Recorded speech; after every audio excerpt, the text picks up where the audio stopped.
কেন কোনো মানুষ অপরাধ করে? অপরাধ বিজ্ঞান অপরাধী মনস্তত্ত্ব নিয়ে কাজ করেন যারা, তারা বলেন অধিকাংশ অপরাধী পরিস্থিতির শিকার। না বুঝে অনেক ক্ষেত্রে অপরাধ করে বসে। যখন সে বুঝতে পারে ততক্ষণে হয়তো অনেক দেরি হয়ে গিয়েছে। অনেক ক্ষেত্রে অপরাধ খানিকটা ঝোঁকের মতো। হয়তো কোনো এক নেশা তাকে টেনে নিয়ে যায় অচেনা দুনিয়ায়। সে পা রাখে ঠিকই, কিন্তু বেরিয়ে আসতে পারে না, নাকি বেরোতে চায় না। উত্তর মেলানো খুব কঠিন। অর্ণা, রোশনি, পারমিতা, শ্রমণা, 4 মেয়ের জীবনের অজানা গল্পের রাস্তা ধরে হাঁটতে হাঁটতে কি কোনো সিদ্ধান্তে পৌঁছতে পারলেন আপনি? দাঁড়ান দাঁড়ান, এত তাড়াহুড়ো করবেন না, গল্পের তো সবে শুরু। অঝরে কাঁদছে শ্রমণা। জলের ধারায় ভিজে যাচ্ছে কুঁচকে যাওয়া মুখ, ফ্যাকাশে গাল। পাথরের মতো জমে থাকা যন্ত্রণা যেন গলে গলে পড়ছে। এত কষ্ট জমেছিল শ্রমণার মনে। জীবনের যে অজানা অধ্যায় 4 বন্ধুর সামনে মেলে ধরেছে শ্রমণা, তার মধ্যে দিয়েই যেন মুক্তি পেতে চাইছে ও। অনেকদিন পর প্রাণ খুলে নিঃশ্বাস নিতে পারছে। এই কষ্ট চেপে রেখে দিন কাটাচ্ছিল। সব প্রকাশ করে কেমন যেন এলোমেলো হয়ে গেছে সে, যেন একটা ঝড় বয়ে গেছে। এখন যে শ্রমণাকে ক্লান্ত ও বিধ্বস্ত লাগছিল, এখন যেন অনেকটা হালকা হলো সে। শ্রমণার কাঁধে হাত রেখে পারমিতা বলল, ভেঙে চুরে যাওয়া একটা জীবনে অনেকেই আবার সামলে ওঠে। হয়তো সময় লাগে, অনেকেই আবার সেখান থেকে বেরোতে পারে না। একই আবর্তে চিরকাল আটকে থাকে। তুইও তেমন। ওই ঘটনা থেকে এখনো বেরোতে পারিসনি। সময় নাকি সবকিছুর ক্ষত নিরাময় করে।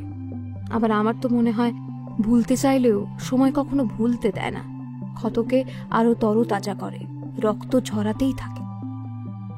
অসহায়তা মানুষকে দিয়ে কত কিছু করায়, তাই না? বলল পৃথা। তার দৃষ্টি এই ঘরে নেই।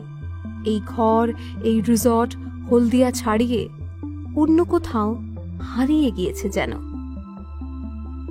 পৃথা আরো বলল, আমরা যখন ঝোঁকের মাথায় কিছু করে বসি তখন বুঝতে পারি না কি করলাম। ঘটে যাওয়ার পর ওই ঘটনার অভিঘাত যতক্ষণ না আমাদের তোলপাড় করে দেয়, তার আগে পর্যন্ত আমরা বুঝতে পারি না।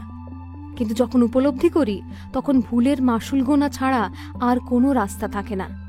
শত চেষ্টা করলেও নিজেকে আর লুকিয়ে রাখা যায় না। এক জীবনে কেন এত ভুল করে মানুষ বলতে পারিস? 5 স্টার রিসর্টের স্পেশাল সুইটের বাতাস যেন থমকে গিয়েছে। দম বন্ধ লাগছে 5 বন্ধুর। জানলা দিয়ে গঙ্গার ফুরফুরে হাওয়া বয়েই চলেছে, তাও ওই বাতাস যেন হেরে যাচ্ছে ঘরে জমে থাকা দীর্ঘশ্বাসের কাছে।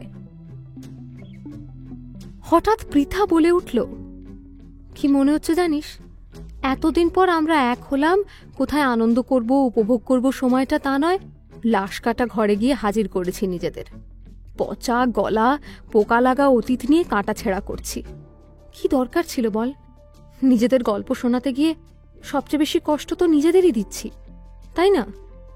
পারমিতা বলল, কথাটা ভুল বলিসনি। আবার এক অর্থে আমরা যেটা করছি সেটাও বোধহয় দরকার ছিল। ছড়িয়ে দিতে পারলে সুখের পরিমাণ বাড়ে, আর শেয়ার করলে যন্ত্রণা কমে। এসব এতদিন সিনেমার সংলাপ মনে হতো, এখন মনে হচ্ছে ভুল নয়। কখনো না বলা কথাগুলোর মধ্যে এত কষ্ট ছিল যে নিজের সঙ্গেও ভাগ করতে ভয় পেতাম। মনে হতো ফেলে আসা ওই ঘটনা নিয়ে ভাবলেই নিজেকে রক্তাক্ত করে ফেলব। তোদের সঙ্গে সেটাই যখন শেয়ার করলাম, মনটা হালকা হয়ে গেল। সত্যি বলতে কি, তোরা ছাড়া আর কেউ ছিল না নিজের একান্ত গোপন কথা বলার। হয়তো আমরা একটা খেলা খেলছি, কিন্তু বিশ্বাস কর, আমার মনে হয়েছিল কনফেশন বক্সে বসে আছি, নির্দ্বিধায় এক নিঃশ্বাসে সবটুকু বলে ফেলতে পারবো। ওই বিশ্বাস থেকেই নিজের সবটুকু বলতে পেরেছি। এতক্ষণে নিজেকে খানিক গুছিয়ে নিতে পেরেছে শ্রমণা। দুহাতের তালুতে চোখের জল মুছে মৃদু হাসি হাসল। এবার শ্রমণা বলল, না রে পৃথা, আমরা ভুল করিনি। যেটা তোর নিজেকে কষ্ট দেওয়া মনে হচ্ছে, আসলে সেটাই রিলিফ। অনেকদিন পর আমার কিন্তু নিজেকে ভীষণ রিলিফড লাগছে, স্বস্তি হচ্ছে। মনের মধ্যে কেমন একটা মন খারাপের বাতাস ঘুরপাক খেত, সেটা এখন কোথায় যেন হারিয়ে গিয়েছে। শ্রমণাকে জড়িয়ে ধরল রোশনি। তার থুতনি নেড়ে দিয়ে বলল, এই তো তুই কান্না থামিয়ে হাসছিস, এই হাসিটাই ধরে রাখিস। এই জানিস, তোর হাসিটা সেই আগের মতোই রয়েছে। তোকে হাসতে দেখলেই মন ভালো হয়ে যেত আমাদের। এই রকম হাসবি চিরকাল, দেখবি পৃথিবীটাও সুন্দর হয়েছে। 5 বন্ধুর হাসি ঠাট্টায় পাল্টে গেল ঘরের পরিবেশ। একটু আগেও মনে হচ্ছিল ঘরের সমস্ত আলো হয়তো নিভে এসেছে। ওই আলোই এখন 1000 ওয়াটের ঝাড়বাতি হয়ে জ্বলছে। এবার অর্ণা বলল, ঠিক বলেছিস রোশনি, তুই হাসবি, তোর সঙ্গে আমরাও হাসব। আমাদের 5 বন্ধুর হাসিতে ভরে উঠবে চারিদিক, কি বল? শোন না, বলে সরু চোখে 4 বন্ধুর দিকে এবার তাকালো রোশনি। তারপর বলে উঠল, আমার না বড্ড তেষ্টা পেয়েছে। ওয়াইন হবে রে, গলাটা শুকিয়ে কাঠ হয়ে গিয়েছে। রোশনির কথা শুনে হই হই করে উঠল পারমিতা। উফ, মনের কথা বলেছিস রে, সত্যি এক পাত্তর খেলে মন্দ হয় না। রুম সার্ভিসে ফোন করে জিজ্ঞেস করতো ওদের কাছে কি পাওয়া যাবে। চোখ পাকিয়ে পারমিতা আর রোশনির দিকে তাকালো অর্ণা। তারপর বলে উঠল, একদম না, আমরা কিন্তু প্রমিস করেছিলাম ড্রিঙ্ক করবো না। এই মদ জিনিসটা 2 চোখে দেখতে পারি না। ওয়াইন বল আর বিয়ার বল, ওই জিনিসটার উপর একদম আমি ভরসা করতে পারি না।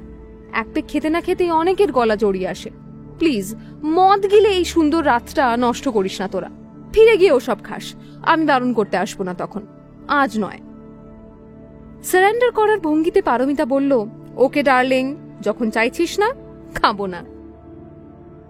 অর্ণার ঘাড়ের কাছে মুখ নিয়ে গিয়ে রোশনি গাঢ় গলায় বলে উঠল, কিছু একটা নেশা প্রয়োজন, না হলে খালি খালি লাগছে।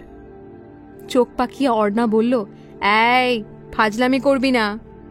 খিলখিল করে হেসে উঠল রোশনি আর পারমিতা। 3 বন্ধুও যোগ দিল ওই আনন্দ জোয়ারে। হাসি থামিয়ে অর্ণা বলল, ওয়াইনের বদলে তোদের অন্য কিছু খাওয়াতে পারি। বাংলা গোছের কিছু নাকি রে?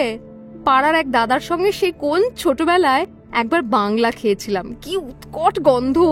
তবে গন্ধটা সয়ে গেলে কিন্তু ব্যাপারটা খারাপ নয়। তেমন কিছু এনে রেখেছিস? কৌতুক করে বলল রোশনি। অর্ণা প্রতিবাদ করে উঠল, তুই কি আজকাল নেশা ছাড়া কিছু বুঝিস না রে? আমি যেটা তোদের খাওয়াবো সেটা তরল ঠিকই, তবে ঠান্ডা নয়, উষ্ণ। 2-1 চুমুক দিলেই দেখবি কেমন ঘুম পালাচ্ছে।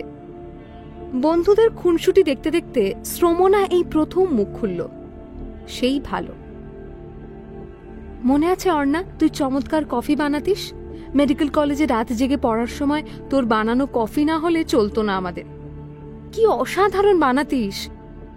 শ্রমনার দিকে তাকিয়ে অর্ণা বলল, আমি যেখানেই ট্রাভেল করি না কেন, লাগেজে কফির পাউচ ঠিক থাকে। এই 5 স্টার রিসর্টে অবশ্য কফির অভাব হবে না, তবে আমারটা কিন্তু আইরিশ কফি। 1 কাপ করে বানাচ্ছি, তোদের সবার ভালো লাগবে। পারমিতা চোখ টিপে বলল, অগত্যা কফি খেতে হবে, আমারটা চিনি দিস না। আর বাকিদের? বিছানা ছেড়ে উঠতে উঠতে জিজ্ঞেস করলো অর্ণা। বাকিরা বিনা চিনিতেই সম্মতি জানালো।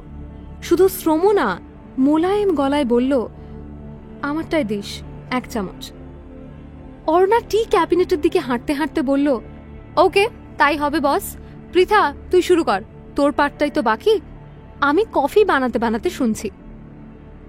বিছানা ছেড়ে উঠে দাঁড়ালো পৃথা। তাকে এবার উদাসী দেখাচ্ছে। ধীর পায়ে হেঁটে গেল সুইটের মাঝখানে রাখা চেয়ারটার দিকে।